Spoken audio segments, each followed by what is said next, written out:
Praise Lord, जय मसीह की। कैसे हैं आप? मैं आशा करता हूं कि आप आनंदित और कुशल होंगे। हम प्रतिदिन इस प्रकार से सुबह पर प्रभु की उपस्थिति में मिलते हैं, हम परमेश्वर के वचन का आनंद लेते हैं, उसके वचन को सुनते हैं और अपने आत्मिक जीवन को आशीष को प्राप्त करते हैं। प्रभु के लोगों, आइए इस समय हम परमेश्वर के वचन की ओर अपने मन को लगाएं। मेरे साथ निकालिए पहला यूहन्ना 1 अध्याय और उसका वचन 3। यहाँ लिखा है, हमारी यह सहभागिता पिता के साथ और उसके पुत्र यीशु मसीह के साथ है। Praise the Lord, hallelujah.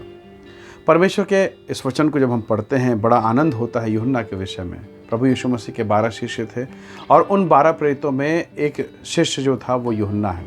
प्रभु ने अनुग्रह प्रदान किया। इसने बुढ़ापे में अंतिम सांस ली, बुढ़ापे की अवस्था तक था और यीशु के निकटता, उसकी सहभागिता में रखने के प्रभाव ये हुआ कि इसने दर्शन देखा, प्रकाशित वाक्य स्वर्ग का बहुत ही अद्भुत रीति से 7 कलीसियाओं को निर्देश भेजा। प्रभु ने इसके जीवन का इस्तेमाल किया। जब आप उसकी निकटता में रहते हैं, प्रभु की उपस्थिति में रहते हैं, परमेश्वर आपके जीवन में कार्य करता है। जब एक कोयला चूल्हे से बाहर रहेगा, वो कालापन, वो गंदगी में उस अवस्था में पड़ रहेगा। पर जब वही कोयला अंगार में चला जाता है, चूल्हे के भीतर चला जाता है, वहाँ जब डाल दिया जाता है, वो अपने स्वभाव को बदल देता है, वो अपने कलर को खो देता है और एक नया कलर, एक नया स्वभाव। अब वो कोयला नहीं रह गया कि कोई भी उसे उठा ले, अब वो अंगार हो गया है। अब वो ऐसा हो गया कि कोई भी उसे आसानी से पकड़ नहीं सकता। Hallelujah, praise the Lord. जब आप मसीह की संगति से दूर होते हैं, आपका जीवन अलग होता है। जब मसीह के साथ होते हैं, आपका जीवन अलग होता है। प्रभु के लोगों, हो सकता है आपने अभी अभी प्रभु को पाया हो, थोड़े दिन हुए होंगे, चर्च जाते, कलीसिया में जाते, प्रार्थना करते, या हो सकता है अभी अभी आपने उपवास रखा हो सकता है बहुत प्रकार की समस्याओं से आप घिरे हैं, तकलीफ है, पीड़ा है। परंतु परमेश्वर के साथ जब आप संबंध में आ चुके हैं, उसकी संगति में आ गए, उसकी सहभागिता में, धीरज धरिए। जैसे वो साधारण यूहन्ना स्वर्ग को देखने के योग्य, ऐसा कोई टेलीस्कोप या ऐसा कोई दूरबीन या ऐसा कैमरा नहीं जो पृथ्वी से आंखें लगाएं और स्वर्ग दिख जाए, कोई ऐसा कैमरा नहीं। पर परमेश्वर का धन्यवाद, प्रभु ने अपने दास यूहन्ना को ऐसा बना दिया। वो कहता है, यूहन्ना के अगर पत्री को देखें 1 अध्याय वचन 2, तो उसने कहा, हमने उसे देखा, 2 और 3 में, हमने उसे देखा, उसे छुआ और उसी की हम गवाही देते हैं। अर्थात वो बताता है कि मैं प्रभु के साथ इस प्रकार से जुड़ा था, चिपका हुआ था, लिपटा हुआ था कि मैं प्रभु को देख पाया, छू पाया, उसकी महिमा, उसके स्वर्गीय महिमा को देख पाया।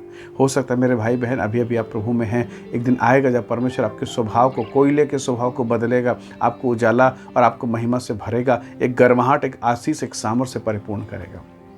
हो सकता है घर में अभी भी शराब, लड़ाई और झगड़े चलते हों, हो सकता है अभी भी आप परेशान हो, जीवन में बहुत तकलीफ हो, लेकिन इस्राएल का परमेश्वर आपको आशीष देगा, आप पर अनुग्रह करेगा। प्रभु का एक दास था जिसके विषय में हम पुराना नियम में पढ़ते हैं, परमेश्वर का दास मूसा के विषय में।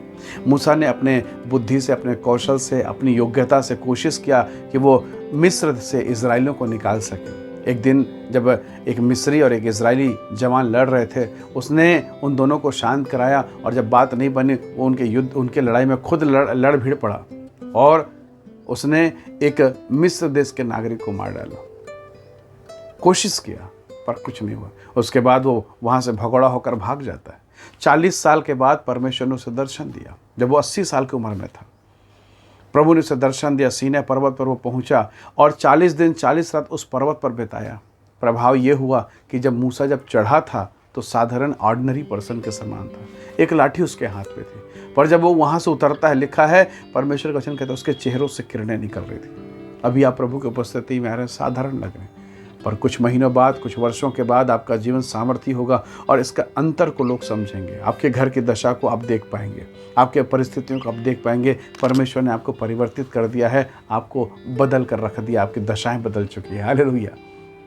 नामान सुरयानी जो कोढ़ी है, धनवान पैसा वाला है, जब वो इजराइल में प्रवेश करता है एलीशा के पास, तो कोढ़ की अवस्था में रोता, दुखी, निराश, हताश।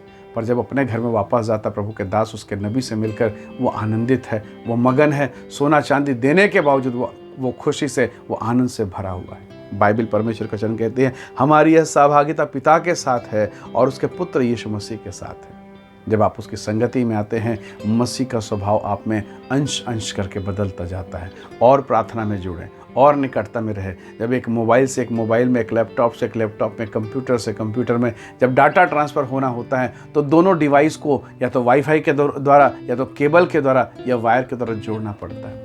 यदि आपको प्रभु से सामर्थ्य चाहिए, प्रभु का अनुग्रह चाहिए, प्रभु का ग्रेस, तो जुड़िए प्रार्थना के द्वारा, जुड़ जाइए प्रभु के साथ उपवास के द्वारा, जुड़ जाइए प्रभु के साथ आंसू के द्वारा, और तब आप एक नया स्वरूप प्राप्त करेंगे, एक नई ब्लेसिंग प्राप्त करेंगे। परमेश्वर आपको आज के सुबह में बहुत ऐसे आशीष दे। परमेश्वर का अनुग्रह हो, जैसे यूहन्ना उसकी निकटता में था, उसने स्वर्गीय दर्शन पाया, प्रभु आप पर भी दया करेगा। जितना उसके करीब जाएंगे उतनी उसकी उपस्थिति, उसकी मौजूदगी वो समझ पाएंगे। प्रभु आपको आशीष दे, परमेश्वर का अनुग्रह आपके साथ हो। आइए हम प्रार्थना करें। सर्वशक्तिमान प्रभु, मेरे प्रिय भाई बहन को, मेरे लोगों को जो इस वीडियो को देखते, मैं आपके हाथों में सौंपता हूँ। तेरी सहभागिता में जीवन बिताने में सहायता कर, ताकि परिस्थितियाँ बदल जाए, दशाएँ बदल जाए, मसीह की महिमा, उसका तेज, उसका अनुग्रह प्रकट होने पाए। मैं प्रत्येक को तेरे हाथों में सौंपूँ। धन्यवाद पिता, प्रार्थना सुनने के लिए प्रभु यीशु के सामर्थ्य नाम से मांगते हैं, आमीन आमीन।